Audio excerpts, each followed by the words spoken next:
जैसा कि आप लोग जानते हैं, नीट का रिजल्ट आ चुका है और हमारे प्यारे बच्चों ने सफलता का परचम लहराया है। इसी श्रृंखला में बहुत से ढेर सारे बच्चे हैं जिनका मैं नाम लेना चाहूंगा। सुधांशु, भास्कर, वेदिका, सौम्या और भी ढेर सारे बच्चे हैं। सबसे मैं आपको रूबरू कराता रहूंगा और इसी श्रृंखला में मैं आपको रूबरू कराना चाहता हूं भास्कर जी से। भास्कर जी गोरखपुर के रुस्तमपुर के निवासी हैं और इनको सफलता में थोड़ी समय तो लगी। पिछले साल इनका मात्र कुछ नंबर से जो है सिलेक्शन रुक गया था, लेकिन इस साल इन्होंने उस बाधा को भी दूर किया और इन्होंने इस बात को सिद्ध कर दिया कि अगर तुम्हारे अंदर लगन और निष्ठा है तो सफलता तुम्हारे कदम चूमेगी। और मैं बुलाना चाहता हूं भास्कर जी को कि भास्कर जी आप हमारे पास आइए और हमारे बच्चों को बताइए जो तैयारी कर रहे हैं। और साथ ही साथ मैं उनके पिताजी को भी आमंत्रित करना चाहता हूं कि please come on the stage. और भास्कर जी हमारे पास आइए और भास्कर जी के लिए जोरदार तालियां, और उससे भी ज्यादा जोरदार तालियां इनके पिताजी के लिए होनी चाहिए जिन्होंने ऐसे पुत्र को जन्म दिया, जिन्होंने आज इस पूर्वांचल की धरती के साथ साथ पूरे भारतवर्ष में अपना नाम रोशन किया है और गर्व से अपना तो सर ऊंचा किया ही किया है और अपने माता पिता के साथ साथ हम शिक्षकों का भी सिर गर्व से ऊंचा किया है।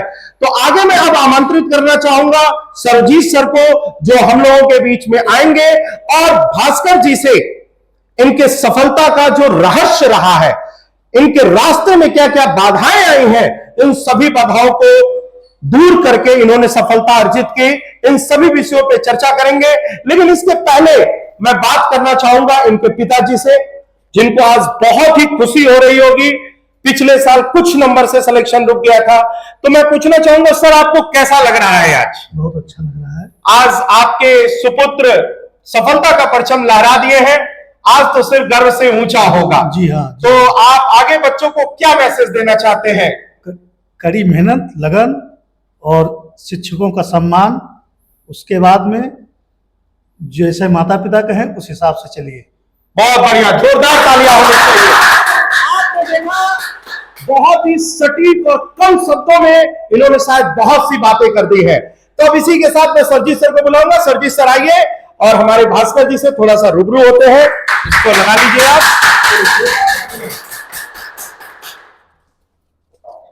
सबसे पहले तो भास्कर पांडे एवं आपके पिताजी को इस सफलता के लिए बहुत सारी शुभकामनाएं गुरुकुल परिवार की तरफ से।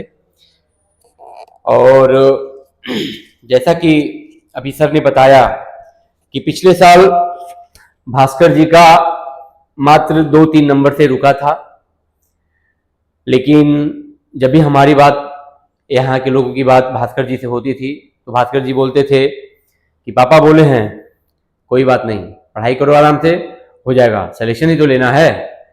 यदि ऐसे पेरेंट्स कोऑपरेटिव रहें तो कोई बच्चा कभी भी हतोत्साहित नहीं होगा। जैसे कुछ बच्चे पेरेंट्स के प्रेशर में आकर के उनकी पढ़ाई नुकसान हो जाती है, दबाव में आ जाते हैं, मनहूस होने लगते हैं धीरे धीरे। ये चीज़ें कभी नहीं आई। तो इन सबको बाधाओं को पार करते हुए आज भास्कर जी को एक बहुत ही अच्छी रैंक मिली है नीट 2025 में। तो इसी के परिप्रेक्ष्य में भास्कर जी से पूछना चाहूंगा कि आप अपने पढ़ाई और स्ट्रेटजी के बारे में अपकमिंग स्टूडेंट्स के लिए क्या संदेश देना चाहेंगे आप? चैप्टर्स के रिपीटिशन को जितना हो सके उतना करिए। जैसे कि बायो होता है तो बायो में आपको पूरी तरह से आप याद नहीं कर सकते, उसको बार बार रिवाइज करते रहेंगे तो और वो लंबे समय तक रहेगा दिमाग में। और फिजिक्स के लिए आप फॉर्मूला पढ़ते रहिए, थ्योरी पढ़ते रहिए। हो सके तो नीट से पहले थ्योरी 1 या 2 बार एनसीईआरटी से पढ़ लीजिए, कॉन्सेप्ट रहेगा दिमाग में तो वो सवाल लग जाते हैं। और केमिस्ट्री के लिए तो आप एनसीईआरटी पढ़िए। आज रिजल्ट आया है, आपको कैसा महसूस हो रहा है?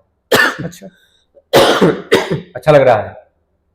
और बताइए, जो आधुनिक समय में व्हाट्सएप, फेसबुक और ये जो मॉडर्न दुनिया चल रही है, इसका और पढ़ाई से क्या तालमेल है? आप बच्चों से क्या कहना चाहेंगे?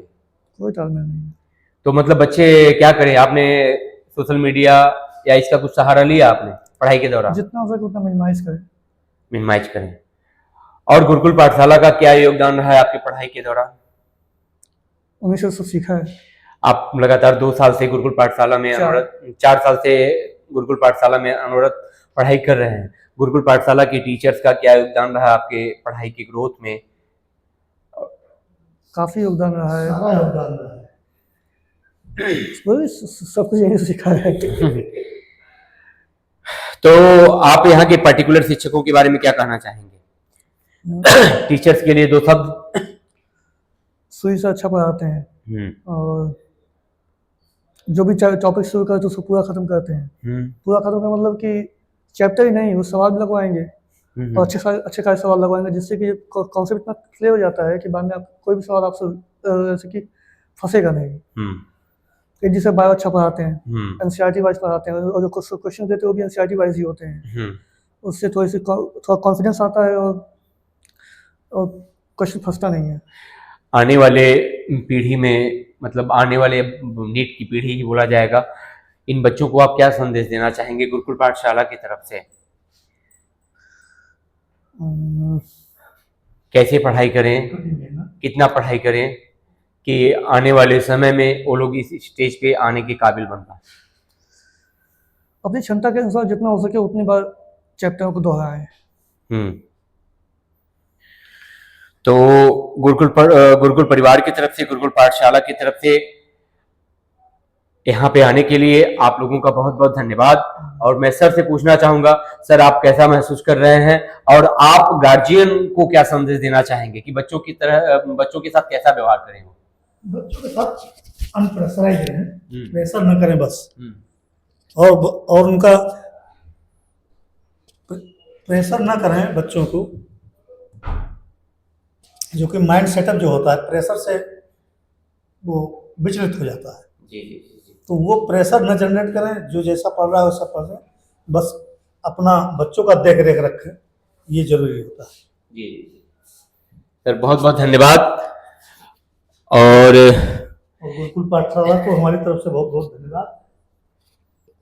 गुरुकुल पाठशाला को हमारी तरफ से बहुत बहुत धन्यवाद, और बहुत आप टीचरों को भी बहुत बहुत बधाई, क्योंकि मेहनत आप ही लोगों की होती है, तब बच्चे आगे निकलते हैं।